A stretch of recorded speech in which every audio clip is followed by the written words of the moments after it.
Hey guys, we're being joined in the studio now by two big stars. Oh my. Matt DeAngelis and Christine Dwyer, who I had the pleasure of seeing a week ago Saturday at Waitress at the Golden Gate Theater. You guys are only there through the 11th, and people need to go and see this show. Thanks for having me. Oh, Yeah. Turn them off. super helpful if I turned on your microphones. You're also talking to two native Bostonians. Your accent wasn't that bad. You're kidding Yeah, it me. was pretty good. I was impressed. It was wicked awesome. Pessa, thank you. Oh, look at I did not realize you guys were I'll tell originally you, from I gotta tell Boston. you, this is my 5th time in San Francisco, but I've never felt as welcome as I felt this week because the Sox were in the series against the Dodgers. I felt like we were in Boston West. It was amazing. It was nice when, because look, I'm a huge Pats fan, and then, the Sox are in, and Vinnie was like, well, we hate the Dodgers. So we Yeah. actually got to talk about it because, nobody wants the Pats to win. There's a theater coming from our Airbnb that instead of saying beat LA on it, it just said go Red Sox. Like I felt like Oh, that's nice. I didn't realize you guys were from Boston originally. Yep. From, did you go to school there, or was it a... No, we both grew up right outside of Boston. Oh, where at? I grew up in Linfield, and he grew up in Boxford. We went to didn't the meet. same preschool. We went to the same preschool, but didn't meet until New York. Really how weird funny. story. Yeah. What? So- yeah, Yep. it's Really really weird. crazy. So wait, we you knew met, the same families and everything. It was you really met strange. in New York, you just said. Yeah. So that means you'd both separately decided to pursue theater and went there and met and went, I'm from Boston too. Yeah. Yeah, our parents live 10 minutes away from each other. It's insane. That is so... Well, clearly it was meant to be. Yeah. You know what's funny is Matt, you are so hateable in Waitress. I mean, I just haven't given you enough time to know me in real you're life just, yet. I guess that's it. That's the thing. So I found out that you were going to be one of the people who was going to come in, and I was like, oh man, that's rough. Like that character is just abhorrent. And Jenna is the person that Christine plays. She's the star of the show.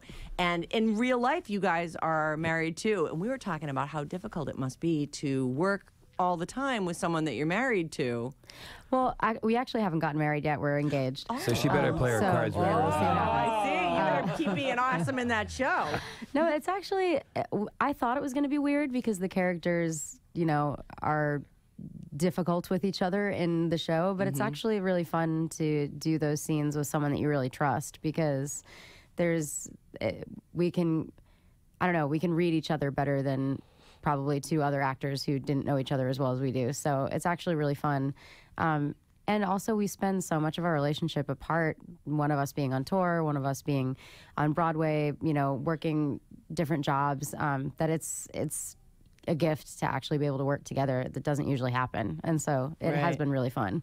And we bring our dog. Yeah. We have a Boston Terrier named Chowda. Chowda! You guys are even more delightful than I knew that you were going to be. That's so fun. What do you think of the show and of the music, and tell me how excited you are or not to be in this? What if we're like, we're not, it's terrible. Really?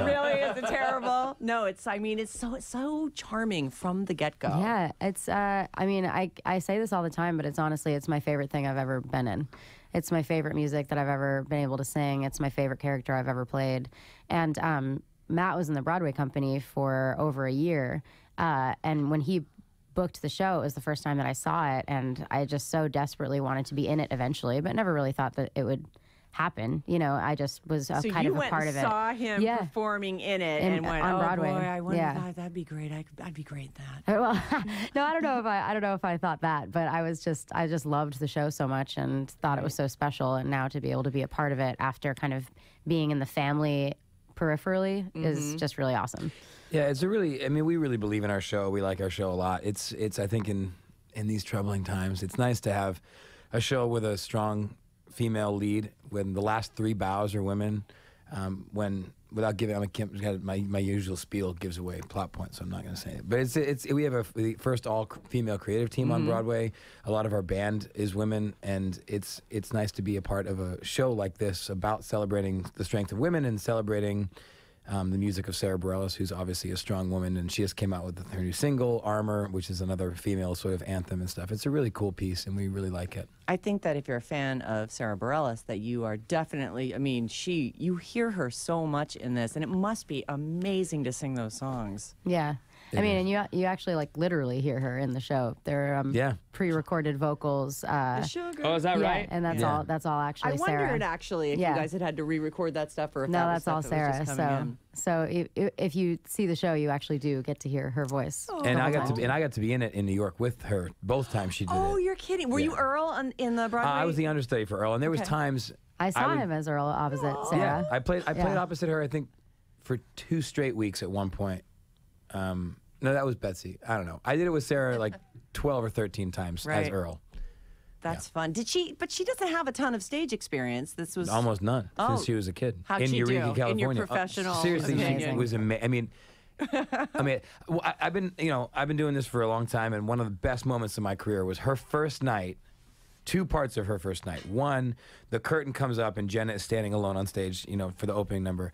I thought the roof was going to lift off of the Brooks Atkinson Theater when she was standing there. It was insane. It was insane. And then after all the kerfuffle happens, was she like, oh, no, backstage? she was. No, I'll tell you a little secret story about Sarah. It was amazing. She's so gracious. She's like the best boss you could ever ask for. She's incredible.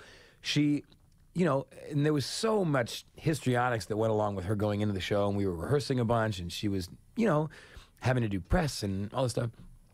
And like it was maybe 8 or 9 minutes to downbeat of the show, her first ever time on Broadway ever. And stage manager was like, Sarah, do you need anything else? And she kind of like stepped back for a second. She goes, I just need 5 minutes in my dressing room where no one will bother me. And she like went in there, like meditated a little bit, and came out and absolutely stomped it flat. Wow. It was crazy. It was crazy. I mean, in theory, she's performed in much bigger rooms than that. Sure. Just not with that kind of stigma and like, Right, but every step. there are plenty of accomplished film actors who wouldn't even try to do theater, who would say that that's too hard. Right. Yeah. For To her ever step be in out front is of a to- crowd live like that and not be able to go, let me try that again. Yeah. Yeah.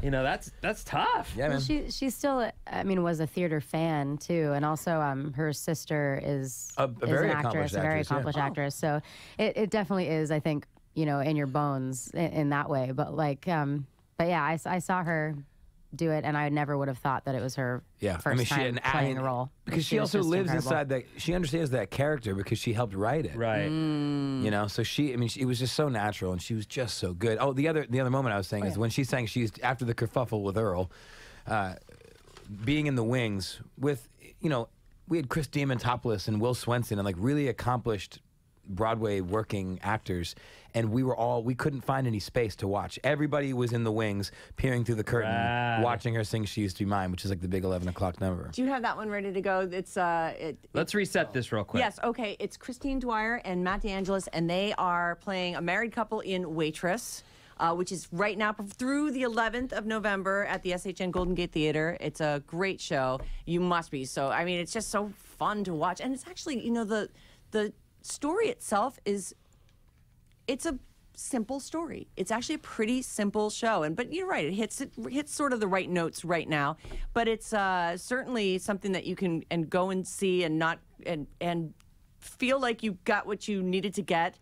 And I don't want to reveal a plot point. Don't reveal. Let's hear this song. There's something that it's all sort of leading toward. I take the sugar and butter from the pantry. I add the flour to be. Is this Sarah Bareilles' performance? This is Jessie Mueller. Jesse Mueller. Okay. The original. With the recipe and bake from the heart. Sugar and butter. Pretty. And it's funny too because those 3 simple ingredients, like it is a simple story. Like it's actually almost like a peeled away thing, and the set's really great. Yeah. There are some super funny moments in it too. Yeah.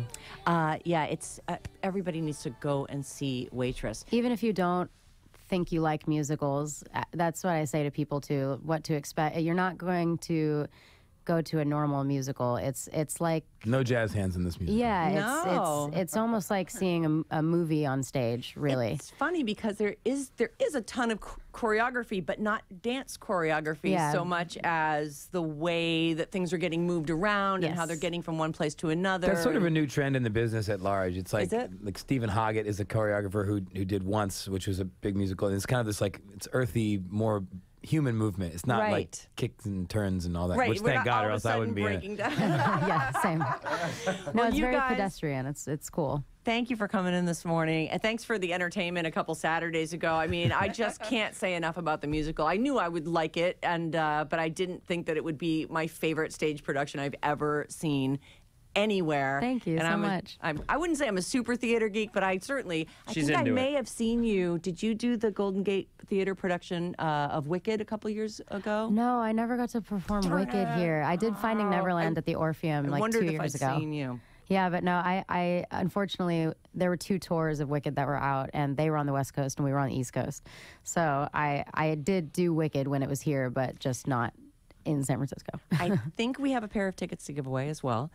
So we'll give them to caller number 9, 800-400-3697. And you too can go and check out Waitress, Christine Dwyer and Matt DeAngelis. Thank you guys so much for being here. Thank you. Thanks for having us. Waitress, so much. everybody.